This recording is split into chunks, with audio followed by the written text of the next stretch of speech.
Hi, Navaneethakrishnan Kalidas, Madurai to Africa channel. இன்றைக்கி ஒரு திடீர் தோசை பண்ண போகிறோம். கோதுமை மாவு இருக்குது. இது வந்து வடைக்காண்டி ஆட்டின உளுந்து மாவு கொஞ்சோண்டு இருக்குது.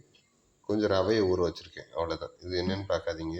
இது வந்து தோல் உளுந்து, அந்த உளுந்தில் இருந்த தோல், வேறு ஒன்றும் கிடையாது. ஸோ இந்த மூணு தான். இதை மூணையும் கலந்து மிக்சியில் ஒரு தடவை அடிச்சுட்டு தோசை ஊற்ற போகிறோம், அவ்வளோதான். இன்றைக்கி எப்படி இருக்குன்னு பார்ப்போம். Fine, thank you. Navaneethakrishnan Kalidas, Madurai to Africa channel. So இன்றைக்கி வந்து என்ன பண்ண போகிறோன்னா, ஒரு புது விதமான சட்னி தான்.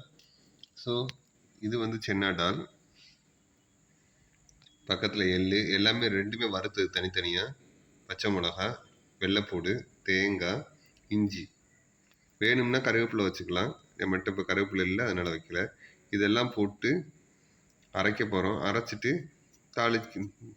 எண்ணெயை காய வச்சு இதை தாளித்து எடுக்க வேண்டியதான். சூப்பரான ஒரு புதுவிதமான சட்னி இருக்கும். தேவையான அளவு உப்பு போட்டுக்கோங்க. எதுக்கு வேணால் தொட்டு சாப்பிடலாம். Super, fine. ஸோ தோசையை ஊற்ற வேண்டியதான். தோசை ரெடி. கல் ஹீட் ஆகிடுச்சு. நல்ல ஹீட் ஆகணும் எப்பயுமே. தோசை ஊற்றணும்னா கல் ரொம்ப ஹீட் ஆகணும், நல்லா வரும்.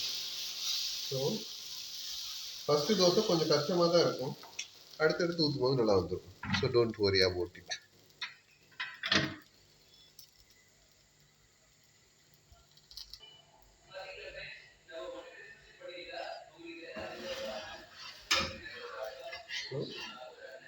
ஈஸியாக திருப்பிடலாம், அவ்வளோதான். That's all. கோதுமை, ரவை, கொஞ்சோண்டு உளுந்து, அவ்வளோதான்.